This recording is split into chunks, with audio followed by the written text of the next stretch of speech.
السلام علیکم ناظرین، میں ہوں آپ کا میزبان خالد جمیل اور آپ دیکھ رہے ہیں پروگرام ڈیبیٹ ایٹ 8 اور آج بات چیت ہوگی القادر ٹرسٹ کیس جو المعروف 190 ملین پاؤنڈ جس کو کہا گیا، اس پہ عمران خان اور بشرا بی بی کو سزا سنا دی گئی۔ عمران خان کو 14 سال، بشرا بی بی کو 7 سال، اور اسی طرح سے 10 لاکھ روپے عمران خان کو جرمانہ کیا گیا اور 5 لاکھ بشرا بی بی کو کیا گیا، اور القادر ٹرسٹ جو ہے وہ بحق سرکار ضبط کرنے کا حکم دیا گیا ہے۔ یہ وہ فیصلہ ہے جو 24 گھنٹے پہلے ہی بہت سے لوگوں کو معلوم تھا اور سوشل میڈیا کے اوپر بتایا جا رہا تھا کہ عمران خان کو 14 سال اور 7 سال بشرا بی بی کو ہوگی۔ بڑی عجیب سی بات لگتی ہے کہ فیصلے ابھی سنائے نہیں جاتے اور پہلے ہی لوگوں کو معلوم ہو جاتے ہیں۔ ایک یہ معاملہ، اور دوسرا معاملہ اسلام آباد ہائی کورٹ میں اور بلوچستان ہائی کورٹ میں آج جوڈیشل کمیشن آف پاکستان کا اجلاس بھی تھا۔ کچھ ججوں کے نام جو ہے کہ وہ ان کی منظوری دی گئی ہے ججز کی تقرری کے لیے، اور اس میں کچھ نام ایسے بھی ہیں کہ جن کا ہم تذکرہ کریں گے اور ان کا تھوڑا سا بیک گراؤنڈ بھی آپ کو بتائیں گے کہ کیا ہے، اور دیہی عدلیہ جو نئے ججز آئیں گے تو اس کے بعد کتنی خود مختار ہوگی، کتنی آزاد ہوگی، کتنی آئین اور قانون کی بالادستی کے لیے کام کرے گی، اس پہ ہم بات کریں گے۔ ہمارے ساتھ اسلام آباد اسٹوڈیو میں موجود ہیں ریاست علی آزاد صاحب، اسلام آباد ہائی کورٹ بار کے پریزیڈنٹ ہیں، علی بخاری صاحب پاکستان تحریک انصاف سے تعلق ہے، دونوں شعبہ قانون سے وابستہ ہیں، اور راجہ خالد صاحب بھی ہمیں تھوڑی دیر میں جوائن کر لیں گے، وہ بھی قانون کے شعبے سے ہی وابستہ ہیں۔ ریاست علی آزاد صاحب، آپ سے ہم سٹارٹ کر لیتے ہیں کہ اگرچہ مظلوم پارٹی جو ہے وہ تو علی بخاری صاحب ہیں، مظلوم یا مظلوم، تو آپ اس فیصلے کو، کیس ہے نا آپ کو معلوم ہے، اور یہ فیصلہ جو اناؤنس ہوا ہے اس میں غالباً عمران خان کو تو میکسیمم پنشمنٹ ہے اور بشرا بی بی کو اعانت جرم میں سزا دی گئی ہے، اور یہ کیبنٹ کی اپروول سے بھی ہوا ہے، نیب قانون بھی بہت کچھ کہتا ہے، تو اس فیصلے کو کیسے دیکھتے ہیں آپ؟ بسم اللہ الرحمن الرحیم۔ سب سے پہلے تو میں یہ سمجھتا ہوں کہ میں ہمیشہ اس پہ اظہار بھی کر چکا ہوں کہ یہ کیس بیسیکلی بنتا نہیں ہے۔ اس کی ریزن کیا ہے کہ دیکھیں، آپ نے کیس اسٹیبلش کرنا ہے انڈر سیکشن 24 تعزیرات پاکستان، جس کو ہم کہتے ہیں ڈس آنیسٹی، اور اس کے لیے یہ ضروری ہے کہ رانگ فل لاس، رانگ فل گین، پیسے آئے۔ عمران خان نے لاس کیا اور عمران خان نے گین کیا یا لاس اسٹیٹ آف پاکستان نے کیا ہوا، یہ دو چیزوں کے گرد یہ کیس بنتا ہے۔ جب اسلام آباد ہائی کورٹ نے یہ ضمانت کا کیس سنا تو مسٹر جسٹس میاں گل حسن صاحب نے سوالات اٹھائے کہ یہ پیسے کیا عمران خان کے اکاؤنٹ میں گئے؟ نیب نے کہا نو۔ انہوں نے کہا کیا یہ ٹرسٹ جو رجسٹرڈ ہوا ہے یہ عمران خان کے وارثوں کو ان کیس آف ڈیتھ یہ ٹرانسفر ہو سکتا ہے؟ انہوں نے کہا نو۔ انہوں نے کہا کیا جو وہاں پہ اسٹوڈنٹ پڑھ رہے ہیں ان سے کوئی فیس لی جاتی؟ انہوں نے کہا نو۔ انہوں نے کہا اگر کوئی وہاں پہ بینیفٹ ہو رہا ہے تو وہ کیا عمران خان کے اکاؤنٹ میں جا رہا ہے؟ انہوں نے کہا نو، جس پہ عمران خان کی بیل ہو گئی۔ اور یہی بنیادی نکات ہیں اس کیس کے اندر۔ اسٹیبلش انہوں نے کیا کرنا تھا؟ انہوں نے یہ ڈس آنیسٹی اور wrongful loss and wrongful gain, misuse of power, misuse of position کو استعمال کر وہ کے بھی زمین دیکھیں، لیا۔ اس میں بھی دیکھیں کیسے ہوا کہ جی زمین لی، عمران خان نے کیا وہاں پہ اپنا ذاتی گھر یا کوئی بنگلہ بنا لیا؟ نہیں، ٹرسٹ بنایا۔ اس میں کون پڑھ رہے ہیں؟ پاکستانی بچے پڑھ رہے ہیں نا، فری آف کاسٹ پڑھ رہے ہیں نا۔ نیک نامی کمائی ہے بھائی، نیک نامی اس ملک کے اندر کمانا واقعتاً جرم ہے، جو اگر انہوں نے کیا ہے تو بالکل انہوں نے یہ جرم کیا ہے۔ اگر نیک نامی یا اللہ کے واسطے یا کوئی ٹرسٹ کا کام یا اس ملک کے غریب لوگوں کے لیے کوئی ویلفیئر کا کام ہے، اگر وہ جرم ہے تو وہ بالکل انہوں نے کیا۔ اس میں پھر 14 سال نہیں تھی، پھر سزائے موت ہونی چاہیے 1400 تھی۔ سال، ہاں، پھر یہ بھی ہو سکتا ہے۔ سوال یہ پیدا ہوتا ہے، اعانت جرم کی آپ نے بات کی کہ بشرا بی بی نے اعانت جرم کیا، پھر تو اگر اعانت جرم تھا تو پھر ٹرسٹ رجسٹرڈ کرنے والے بھی اس میں ملزم ہیں، پھر تو ان کو بھی ملزم ہونا چاہیے۔ جہاں پہ رجسٹرڈ ہوا، رجسٹرار جو واٹ ایور اس کے اندر جس نے جو رول پلے کیا وہ سارے ملزم ہیں، تو پھر آپ نے ان کو کیوں کیا؟ پھر اس کے بیک پہ چلے جائیں کہ یہ پیسے این سی اے نے وہاں سے بھیجے ہیں، تو یہ پیسے کس کے تھے، کس کو گئے، وہاں پہ کون لے کے گیا، وہ کہاں ہے؟ وہ اس میں ملزم ہے نہیں، وہ آپ نے تو قوم کے سامنے یہ کیس خود اسٹیبلش کر دیا کہ یہ پولیٹیکل موٹیویٹڈ کیس ہے، یہ پولیٹیکل وکٹمائزیشن ہے کہ آپ نے ایک شخص کو اس کے اندر وہ کیا ہے۔ یہی چیز آپ نے دیکھی کہ ماضی میں بھی ایک جج صاحب کے اوپر جب نواز شریف کو سزائیں ہوئی تھیں تو لوگ کہتے تھے کہ جج صاحب کے اپنے سائن دوسرے سائن سے نہیں ملتے، یہ ریکارڈ پہ باتیں تھیں۔ بات ہے کہ آج بھی آپ اگر دیکھیں تو یہ فیصلہ کس سے ڈکا چھپا تھا؟ میں نے آپ کو کہا تھا کہ اس میں عمران خان کو سزا ہوگی، آپ کے بے تحاشا پروگراموں میں میں یہ بات کر کے گیا ہوں۔ کل تو سوشل میڈیا بہت سے جرنلسٹوں نے لکھ دیا 14 سال 7 سال انہوں نے لکھ دیا، تو پھر یہ کون سا فیصلہ ہے؟ صحیح۔ اس کا مطلب ہے کہ یہ فیصلہ اگر زبان زد عام تھا تو یہ کون سا انصاف ہے؟ اس کا مطلب ہے کہ یہ فیصلہ نہیں تھا، یہ ایک سوچی سمجھی ایک منصوبے کے تحت عمران خان کو سزا دی گئی ہے، اور اس کو یہ ثابت کرنے کے لیے اس نے ایسا کیا ہے۔ سوال یہ پیدا ہوتا ہے کہ مجھے بتائیں کہ جب یہ ساری ایویڈنس ہوئی ہے، سارا ٹرائل ہوا ہے، آپ نے اس کو ڈے بائی ڈے چلایا، آپ نے تو گھنٹوں کی ایڈجرنمنٹ نہیں دی۔ اب آپ نے جب اس کا ججمنٹ سنانے کا وقت آیا، آپ نے ایڈجرنمنٹس دی اور 11 بجے کا آپ نے وکلا کو ٹائم دیا اور 11 بجے آپ ایڈجرن کر کے جا رہے ہیں، اس سے عوام کیا سمجھے گی؟ 25 دن لگا دیا۔ آپ کس کا انتظار کر رہے تھے؟ میں بھی یہ کہتا رہا ہوں کہ اگر ان کا یہ ہو گیا مذاکرات کامیاب ہو گئے تو یہ دو فیصلے، ایک بریت والا ہے، کنوکشن والا ہے، وہ نہیں ہوا، کنوکشن والا فیصلہ سامنے آ گیا۔ کچھ چینل سے پہلے بریت والا چلا دیا۔ مجھے بتائیں اس جج صاحب کے حوالے سے سپریم کورٹ آف پاکستان نے ہولڈ کیا۔ میں اس پہ آتا ہوں۔ بخاری صاحب، یہ گورنمنٹ کا یہ کہنا ہے کہ میگا کرپشن کا، یہ وزیر اطلاع صاحب نے کہا جی میگا کرپشن کا کیس تھا، الحمدللہ یہ ثابت ہو گیا، اور دوسرا وزیر دفاع صاحب کہتے ہیں کہ یہ مکافات عمل ہے عمران خان کے بارے میں کہ وہ اپنے دور میں سزائیں دیتے رہے تو اب ان کو بھی سزائیں مل رہی ہیں۔ بسم اللہ الرحمن الرحیم، اللہم صلی علی محمد وعلی محمد۔ خالد بھائی، بات یہ ہے کہ آج کا جو دن ہے یہ جوڈیشری کے لیے ایک تاریک اندھیرا دن ثابت ہوگا، آپ میری بات یاد رکھ لیجئے گا۔ اور یہ جس طرح جوڈیشری نے فیصلے کیے عمران خان صاحب کے حوالے سے، اور جیسے آج 40 سال بعد کہا جا رہا ہے کہ ہم سے غلطی ہوئی، انسٹیٹیوشن سے غلطی ہوئی، اور انسٹیٹیوشن کی غلطی کا خمیازہ کس نے بھگتا؟ عوام نے بھگتا، آپ نے بھگتا، میں نے بھگتا۔ سو بات یہ ہے جنہوں نے فیصلے غلط کیے ان کے ساتھ کیا کیا؟ انہوں نے کچھ بھی نہیں کیا۔ لیکن اب تو کیونکہ یہ فیصلہ آ چکا ہے، اب اس کے اوپر ہم کومنٹس بھی کر چکے ہیں، نہ آپ پہ تو انہیں عدالت آتی ہے، نہ ریاست صاحب پہ آتی ہے، نہ میرے پہ آتی ہے۔ دیکھیں، یہ ظلم و جبر اور بربریت کی اعلیٰ ترین مثال آپ کے پاس موجود ہے، اور لیٹسٹ جو آج کی تاریخ میں ہوئی۔ آپ کو یاد ہوگا کہ جج صاحب آتے ہیں اسی کیس میں پچھلی 3 تاریخوں میں اور ججمنٹ لاتے ہیں، لہراتے ہیں۔ آپ ہی کے پروگرام سے پتہ چلا، کونسل سے پتہ چلا، جو لوگ موجود تھے وہاں پتہ چلا، بالکل یہ لکھا ہوا ہے، دستخط بھی ہے۔ اور بھائی پھر روکتے کس لیے ہو؟ ججمنٹ اناؤنس کرنے کے لیے۔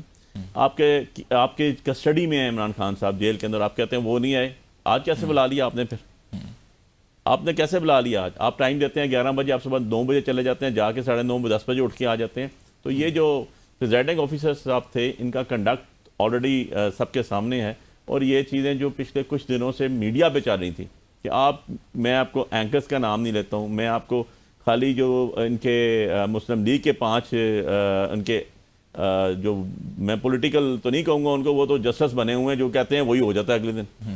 اب میں میڈیا اٹھا کے دیکھ لیں، خواجہ آصف صاحب کو دیکھ لیں، عطا تاڑ کو دیکھ لیں، اس کو فیصل بوڈا کو دیکھ لیں، ان 4-5 لوگوں کو آپ دیکھ لیں، 4-5 دن سے پیچھے جو یہ کہا ہے انہوں نے وہی ہو گیا۔ تو یا تو آپ نے پڑھ کے آئے یا آپ نے ڈکٹیٹ کیا ہوا ہے۔ سو کہنے کا مقصد یہ ہے کہ یہ پاکستان کے لیے اور ایز اے جوڈیشری اس انسٹیٹیوشن کے لیے ایک بھیانک دن ہے، تاریخ کا وہ باب ہے جو کبھی بھی کسی کو بھی بھولے گا نہیں۔ لیکن اب بات یہ ہے کہ ریکٹیفائی کیسے ہوگا؟ ہاں، میں اسی طرف آ رہا تھا کہ اب یہ ریکٹیفائی کیسے ہوگا؟ ایک تو یہ ریکٹیفائی ہونا ہے، دوسرا یہ ہے کہ آپ کے پاس اپیل کا حق بھی ہے ہائی کورٹ کے اندر۔ دیکھیں، اپیل تو ہم نے کرنی ہے، وہ اس کا لیمیٹیشنز کے اندر انشاءاللہ اپیل فائل ہو جائے گی۔ اور جیسے کہ ریاست صاحب نے آپ کو آلریڈی بتایا، جو کمنٹس اپیلیٹ کورٹ تو ہائی کورٹ ہے نا، جو ہائی کورٹ آلریڈی اس پہ اپنے کمنٹس کر چکی ہے، وہ اس پورے کیس کو، کیونکہ ٹاپ اینڈ پہ کیس آ چکا تھا، تو سارا کے سارا شٹر ڈاؤن ہو چکا ہے۔ تو اس کے اندر ایسی بات نہیں ہے کہ اس کے اندر کوئی چیز پتہ نہیں چلے گی اور کیا ہوگا کیا نہیں ہوگا، لیکن کنیکٹیوٹی کیا ہے آپ یہ، اور ابھی ہم پڑھ ہی رہے تھے آپ کے یہاں اسٹوڈیو میں بیٹھ کے کہ جو 131 پیراگراف جو جج صاحب نے لکھا،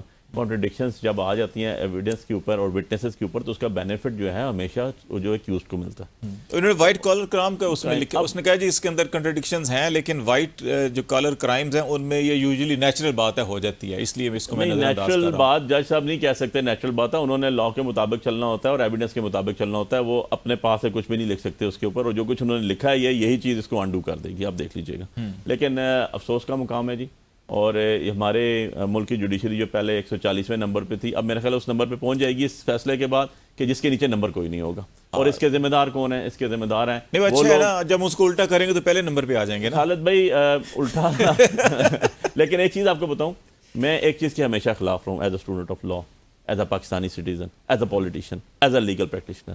یہ جو اسپیشل ججز لگائے جاتے ہیں اور جو ڈیپوٹیشن پہ لائے گئے، آپ ذرا اٹھا کے تو دیکھ لیں جو ہمارے خلاف عمران خان صاحب کے خلاف جتنی سزائیں ہوئیں، سارے کے سارے ڈیپوٹیشنسٹ آئے 2 سال کے لیے پنجاب سے اور وہاں سے لائے گئے اور لا کے ان کو بٹھایا گیا اور ان سے سزائیں دلوائی گئیں اور وہ 2 سال بعد اپیل کتنے دنوں تک آپ جنرلی تو سماعت تو مکمل ہو چکی تھی کوئی 25-30 دن پہلے، اور آپ کو اندازہ تھا فیصلہ کیا ہونا ہے، وہ سب کو پتا تھا.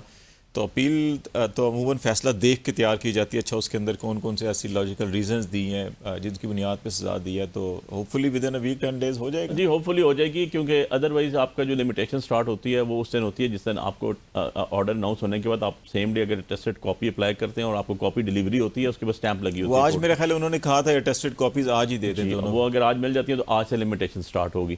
جو جج صاحب لا کے لہراتے رہے ہیں پہلے، مجھے تو یہ لگ رہا تھا جیسے ہم نے خان صاحب نے سائفر لہرایا تھا تو اس کے بعد کتنا کچھ ہوا. میں سائفر میں وکیل بھی تھا، ہم نے دیکھا تو میں تو سمجھ رہا تھا کہ جج صاحب آ کے روز لہرا جاتے ہیں تو ان کے خلاف بھی آپ اپنی ڈیمانڈ میں لکھ دیتے نا جی عمران خان سمیت سارے سیاسی قیدیوں کو رہا کیا جائے. تو اللہ اللہ خیر صلی اللہ، آپ سارے باہر ہوتے ہیں ابھی. آپ دیکھیں جی ہم نے باہر تو ہونا ہے اللہ کے حکم سے، کیونکہ الٹیمیٹلی جیت جو ہے وہ حق کی ہوتی ہے. آپ نے دیکھ لیا ہے، میں کہاں سے ایگزامپل دینا شروع کروں، 1400 سال سے پیچھے سٹارٹ کروں اور آج کی تاریخ پہ آ جاؤں تو اینڈ رزلٹ یہ ہوا کہ ایک شخص جس نے سنت رسول پہ ایک یونیورسٹی قائم کی جو دین پڑھانے کے لیے ہوئی. قادر یونیورسٹی جو تھی اس کے اندر کیا پڑھایا جا رہا تھا؟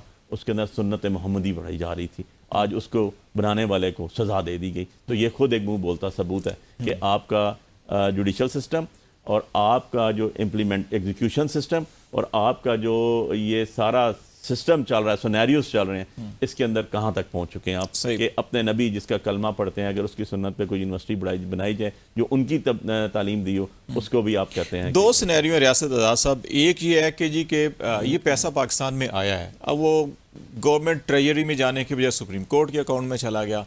دوسرا ہے کہ ایک انسٹیٹیوٹ بنا ہے جہاں پہ ریسرچ ہو رہی ہے، ایجوکیشن ہو رہی ہے، اور وہ ساری کی ساری سیرت النبی صلی اللہ علیہ وسلم کے ارد گرد سارا معاملہ چل رہا ہے.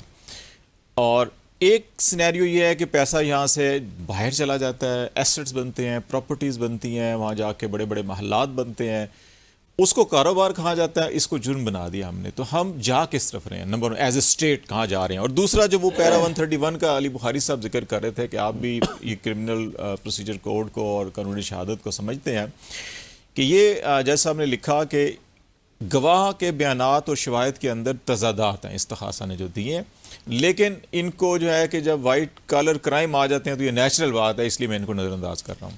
دیکھیں ہمارا کرمنل جوڈیشل سسٹم جو اس کے اندر ہے کہ each and every benefit of doubt will go to the accused is the lovely child of court بھی کہا جائے، لا بھی کہا جائے، وہ تو گڈ ٹو سی کہتے ہیں تو کہتے ہیں کہ کہتا ہے. لیکن میں سمجھتا ہوں کہ اس کیس کے اندر اگر اس کو میں بہت کٹ شارٹ کروں تو دیکھیں جیسے میں نے شروع میں عرض کیا سیکشن 24 کی بات کی، وہ نہیں بنتی. اگر زیادہ سے زیادہ کوئی بات بنتی تو اس کو ڈسکریپنسیز کہا جا سکتا ہے یا پروسیجرل لیپس کہا جا سکتا ہے یا irregularities کہی جا سکتی جو تعزیرات پاکستان کے تحت جرم نہیں. اچھا کیبنٹ کے سامنے وہ کہتے ہیں نہیں کہ اس کو بند لفافہ دا، وہ تو ابھی بھی کیبنٹ منٹس میں کھول دیں اس کو، یہ حکومت کھول دیتی ہے اس کو کھولنے بند کرنے کو جرم نہیں کہتے.